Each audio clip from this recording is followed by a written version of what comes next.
Hey everyone. So I'm going to take some time in this video to go over the play that you were asked to read for homework last week. If you remember, that play was Trifles by Susan Glaspell. I'm going to bring up the PowerPoint here and we will go ahead and go through the play and kind of talk about some of the more important elements that you need to be aware of, that you need to understand. And it will prove especially helpful going into the drama and poetry exam in week 4. All right. So again, the play is Trifles by Susan Glaspell. The play was first performed in 1916. So the story likely takes place around that time as well. And it's important to understand the time period in which it was written and in which it takes place, because life in 1916 is quite different from life today. So that might help sort of put into perspective some of what was happening in the play, as well as what Glaspell was trying to convey to us through the play. And we will get into that as we go through the rest of the slides. But one thing to understand about this play is that it is seen as an early feminist production. So something that really speaks to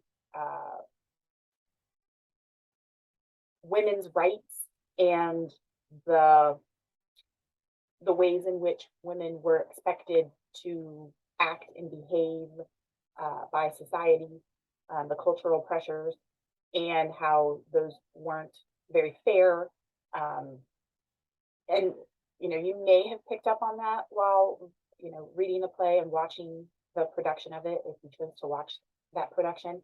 But it's very subtle. It's not necessarily an in-your-face kind of message. It is very subtle, very subversive, which somewhat makes sense considering the time period in which she's writing. It was probably easier to sort of sneak in some of the themes instead of having it be so overt and obvious. But we will sort of look at that feminist aspect as we discuss the play further. During the play, there are 5 characters seen on stage. There's the county attorney, the sheriff, Mr. Peters, Mrs. Peters, his wife, Mr. Hale, one of the neighbors, and his wife, Mrs. Hale. All right.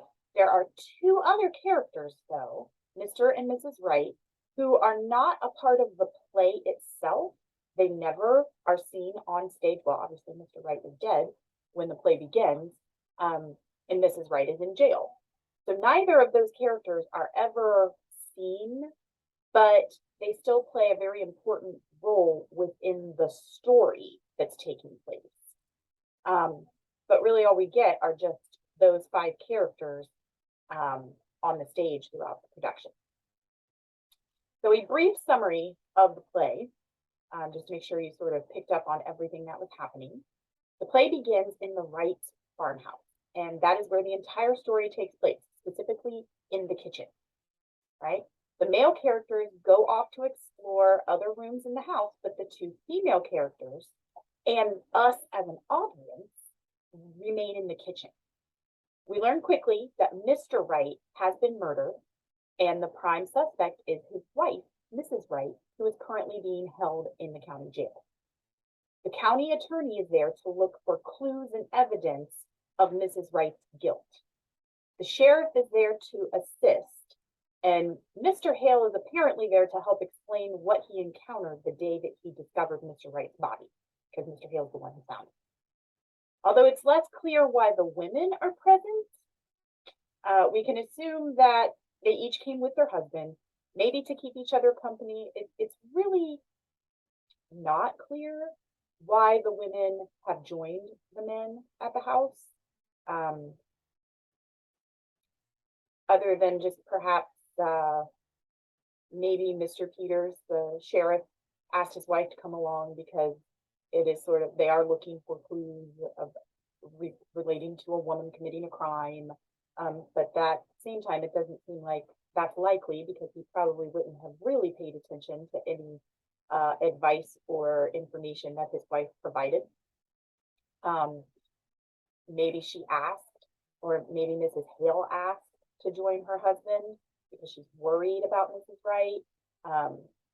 Maybe they asked the women to come along, hoping they would clean up some of the mess once they were finished with the investigation. It doesn't really ever clarify why the women are there, but they are.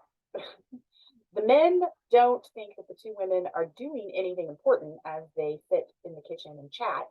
However, it is the women who eventually find the clue, the evidence that could actually prove Mrs. Wright did indeed kill her husband. And that piece of evidence is the dead canary with the broken neck. Now, it's not that they think that Mrs. Wright broke the bird's neck and therefore she also killed her husband. The women realize that the husband, Mr. Wright, likely killed the bird, broke its neck. And they know how important the bird was to Mrs. Wright, and that was likely something like the straw that broke the camel's back. And after so many years of being in sort of a loveless marriage with this very cold, hard man, who we don't know if he was physically abusive, but he certainly, it's likely that he was. It's very likely that he was at the very least verbally and emotionally abusive, and just emotionally unavailable. Just seemed like she lived a very sad, lonely life. And these women, Mrs. Peters and Mrs. Hale, they understand this. And when they find the dead bird, they realize that probably what has happened is Mr. Wright killed the bird and basically crushed Mrs. Wright's spirits. And that was the last straw. She may have indeed killed him over it. All right. So the men are certain that Mrs. Wright is guilty, but they come up empty-handed as they search the rest of the house. They have no idea that the women, who they assume weren't doing anything of importance in the kitchen, that the women have found exactly what the men were looking for. And the men also don't realize that Mrs. Hale and Mrs. Peters have decided to keep it a secret. That the bird, they don't show the men. And essentially what this means is the two women have chosen to protect Mrs. Wright. And again, it's still not like it's a slam dunk that just because they found this dead bird with a broken neck that automatically means that Mrs. Wright is guilty of murdering her husband. But these women understand that these men already assume she's guilty. And it's not as if she would get a fair trial. And it's not as if spousal abuse is something that would have justified possibly killing her husband. So because they know that it is incriminating, but not conclusive evidence, they decide to keep it a secret because they feel for Mrs. Wright. They empathize with her and they want to protect her.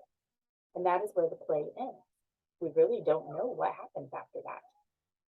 All right. So let's look at the dramatic structure. Okay. So remember, we had 6 stages of dramatic structure that we learned about in this one. The first stage is point of attack. And remember, that is where we start the action.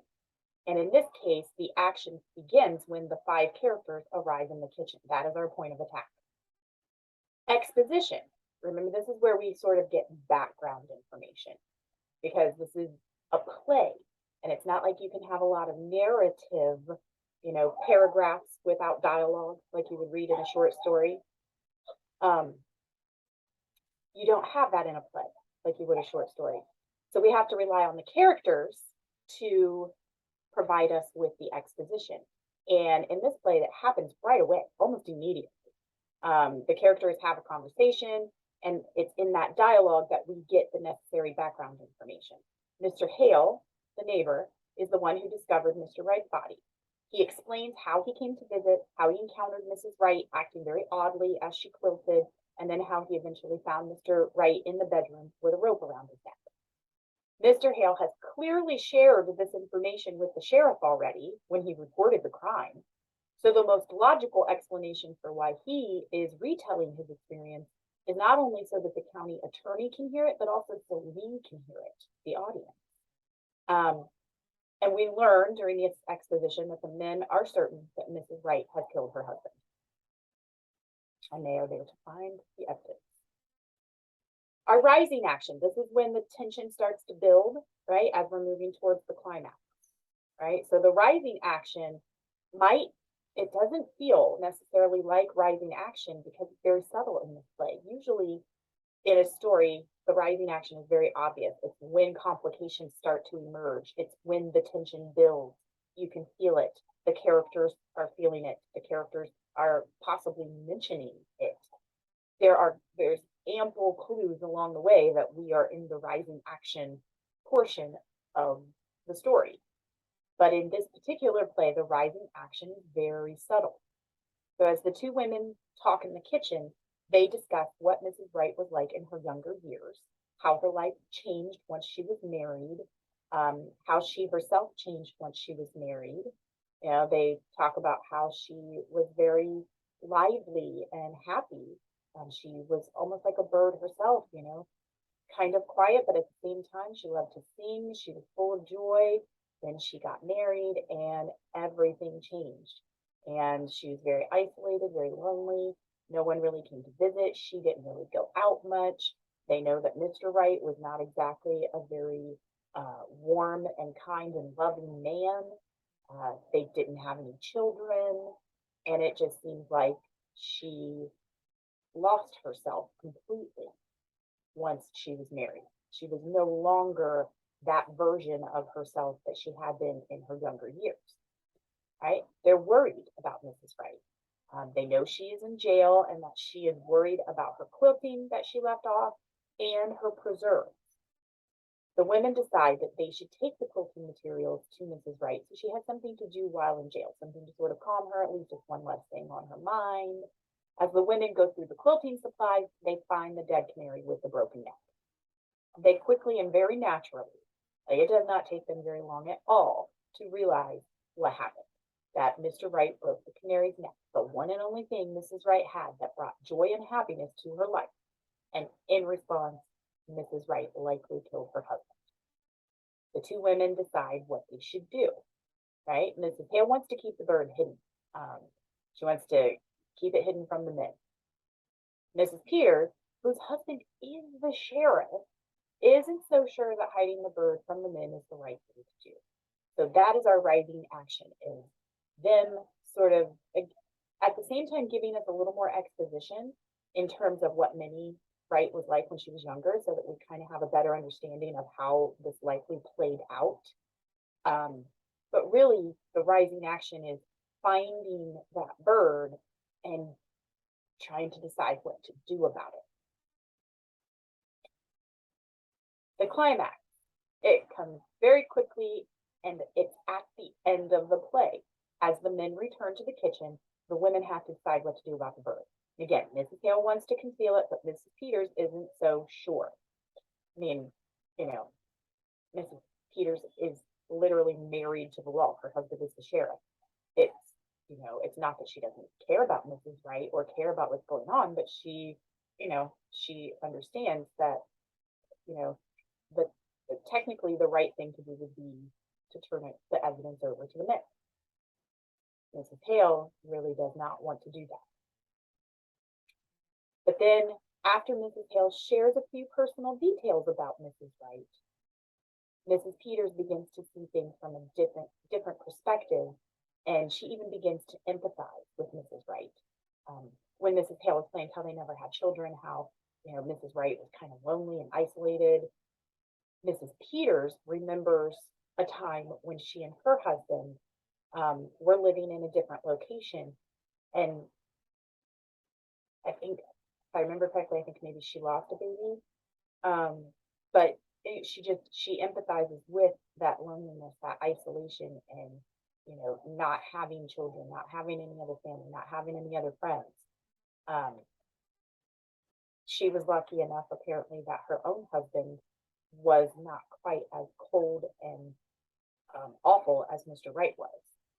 But what if he had been? What if Mr. Peters had been just as awful during that time when they were living in that other location, kind of isolated? How would Mrs. Peters have handled that? Right? So she starts to empathize with Mrs. Wright. So Mrs. Peters then tries to conceal the bird. She even attempts to pick up the dead bird, right? But she can't bring herself to do so. Like she wants to help Mrs. Wright. She wants to, go along with Mrs. Hale's plan of concealing the bird. And she even tries to do so herself because she's closest to it, but she can't bring herself to actually go through with it. So Mrs. Hale realizes, though, that Mrs. Peters has switched sides, that she sees what she's trying to do, and that that Mrs. Peters just can't muster the courage to do it herself.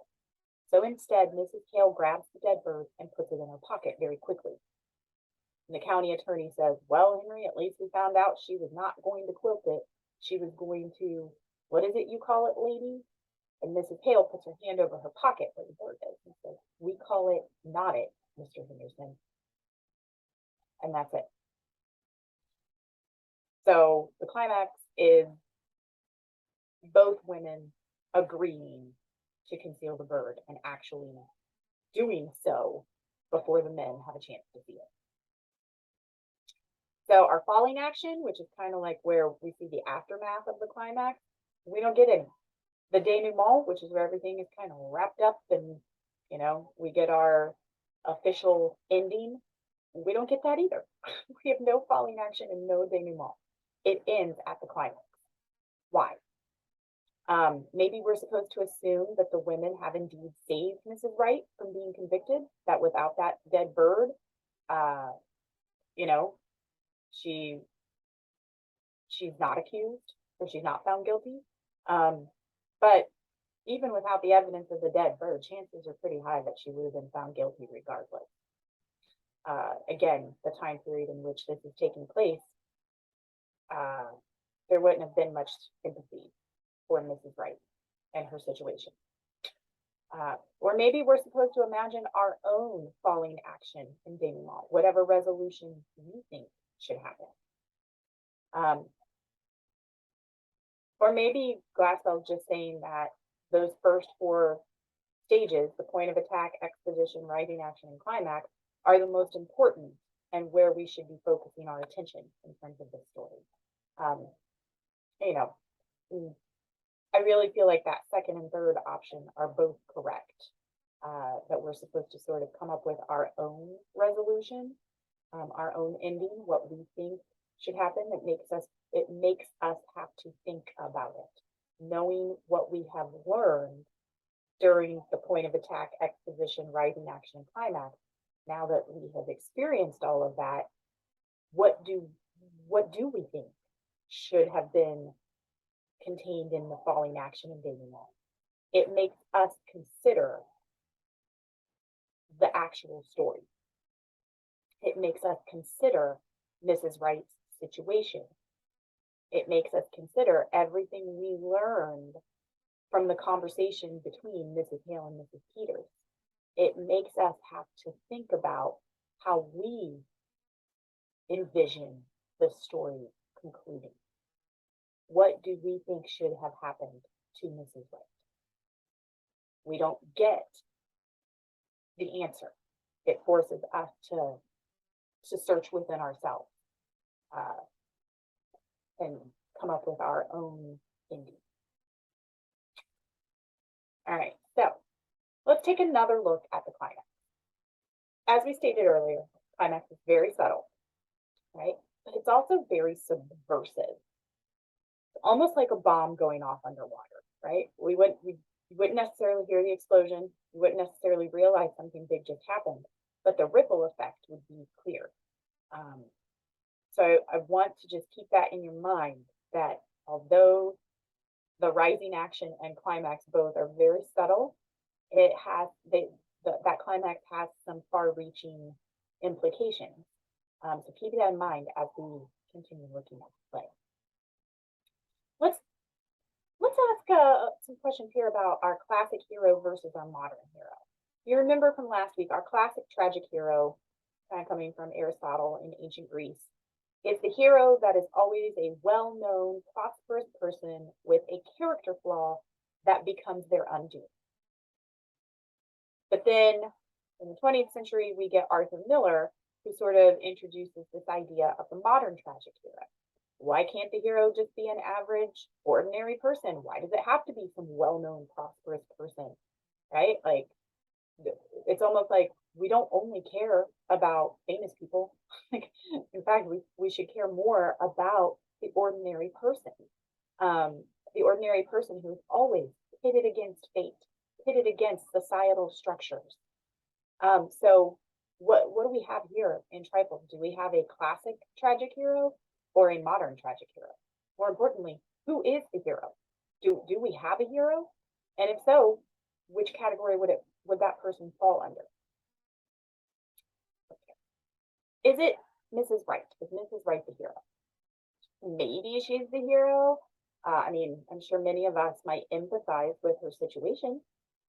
However, she's not actually a character in the play. Can we really consider her as the hero when we never see her on stage?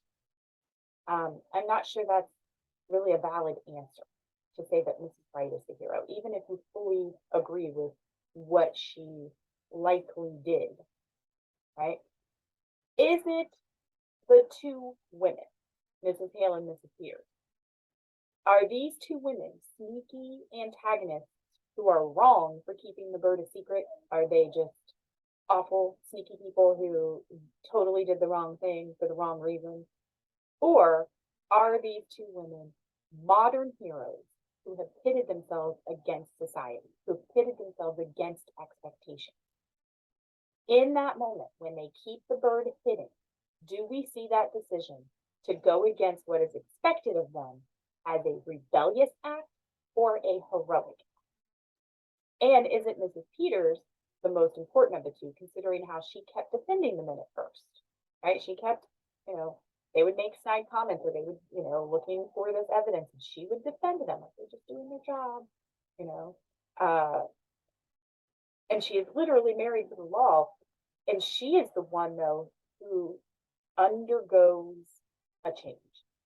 She is the one who ultimately has to make that final decision if they're going to keep the bird a secret. Because Mrs. Hale it was her idea. She was on board with it from the get-go.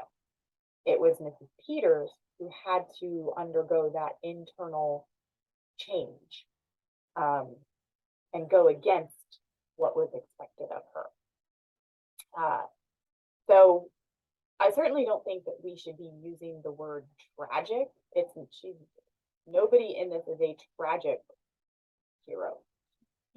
They're not, they aren't classic tragic heroes. They are not well-known, prosperous people with character flaws. But they aren't modern tragic heroes either. Is there anything tragic about them? Do we have a hero that sort of does not fit in either box? Just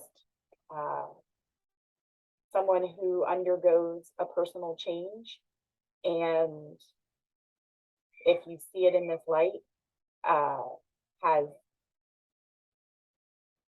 done something for the side of good. And not to say that the men were on the side of evil, but we clearly get that sense throughout the play that the men have no respect for these women. They do not respect what they do. In fact, they are referred to as trifles. They say, why would she be worried about her quilting? It's such a trifle, such a meaningless small thing. Why would she be worried about the preserves? It's such a meaningless small thing. Look at this kitchen. It's such an awful mess. They have no respect. The women, Mrs. Peters and Mrs. Hale, they understood why she was worried about the quilting. They really understood why she was worried about the preserves. It took a lot of time and energy to get that job done. And because no one was there to keep the kitchen warm, they froze and burst. The women understand that. So they, it's not like the men are evil, but certainly the men are the obstacle. And these women, especially Mrs. Peters, sort of overcome that obstacle. Very subtle, though. Even this whole idea of a hero. If we agree that there has to be a hero, then it would probably be Mrs. Peters. But I don't think that there is anything tragic about her act of heroism. But an interesting thing to think about. All right, so our historical setting. So again, early 1900s, women did not have the right to vote. Their job was to make a happy home with or without children for their husbands. Their places in the home, with the kitchen being the focal point. The men in the play do not respect or value Mrs. Wright or women in general. As we just said, they make remarks about how gloomy the house was, the disarray of the kitchen. The house and the kitchen become a reflection of Mrs. Wright herself. Her value came from how well she tended to her duties in the home. And yet the men keep referring to them as trifles, like, this is your place, these are your responsibilities, this is women's work. But none of it's really all that important. It's all trifles. It's the work that society expected of women, but women are never given respect for it. So that is the historical setting in which we find ourselves in this play. The dramatic setting, where we literally are in the play,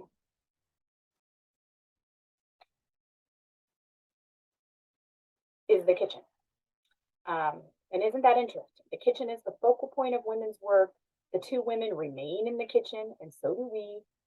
We remain in the women's domain. Is that convenient? Is it just so that there's only one single set location for the production? It's probably intentional that Glaspell keeps us in the kitchen with the women. What is our tone and atmosphere? Our tone is very gloomy. It even says it in the stage direction. Not cheerful. It's been a long time since this farmhouse ever has been. Even with a fire going, the kitchen is still cold. Mr. Wright was not a pleasant man. He wasn't warm. He apparently strangled the canary. So even if he isn't physically abusive to Mrs. Wright, though he very well could have been, we can still see he was capable of violence. So it's not a very happy, fun tone.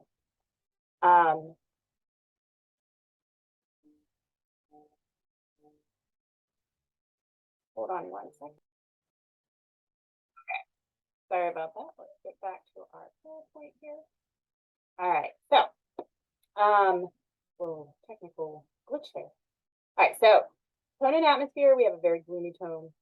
Our atmosphere, it's really a representation of their marriage, the Wright's marriage. It's very gloomy, very cold, and very unhappy. And I think that tone is set from the very beginning in the stage directions, and then also all of the details that we get about their marriage and all of the details that we get about the house. Right? It's not a very pleasant atmosphere.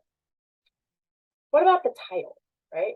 So I've kind of mentioned this already, but the title, Trifles. Trifles are small, trivial, insignificant things, right? The men in the play use that word to refer to the work and concerns of the women.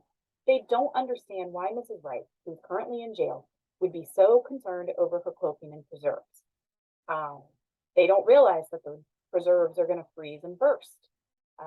It'll create a mess, not to mention such a waste of all the time and effort that went into making the preserve. Mrs. Hale gets it. She even mentions it, Mrs. Wright work being for nothing, when they discover the burst jars. But the men just don't get it because they see the quilting and the preserves as trifles, as things of little to no importance. And isn't it ironic that those trifles lead Mrs. Hale and Mrs. Peters to discover the truth? Because they were concerned over the quilting and the preserves and doing something nice for Mrs. Wright, these two women discovered the one piece of evidence needed. The men didn't figure it out at all. The women, worried over these womanly trifles, are the ones who figured out what most likely happened. There is irony in that title, for sure. All right, so we have some possible symbols here, right? We have our quilts, clearly related to the title as the men see the quilting talk as silly and insignificant. It's also a symbol of innocence versus guilt. So the men think any talk about the quilting is silly, which is why the county attorney at the end is like, well, at least we found out she wasn't going to quilt it. She was going to, what is it you call it, ladies? Mrs. Hale's response to that is very noteworthy, though. She puts her hand on her pocket with the dead bird inside and says, we call it not it, Mr. Henderson. Quilt it or not it. Innocent or guilty. Mrs. Wright was knotting it, just like she knotted the rope around her husband's neck. But the men don't even think about this. They don't make this connection at all. The bird is also a symbol. Mrs. Wright was like a bird in her younger years. And then she was like a caged bird during her marriage. You know, she was beautiful and lively and would sing all the time before her marriage, like a bird, a free flying bird, right? But then in her marriage, she became a caged bird. Mrs. Hale empathizes because she knows what Mrs. Wright has endured.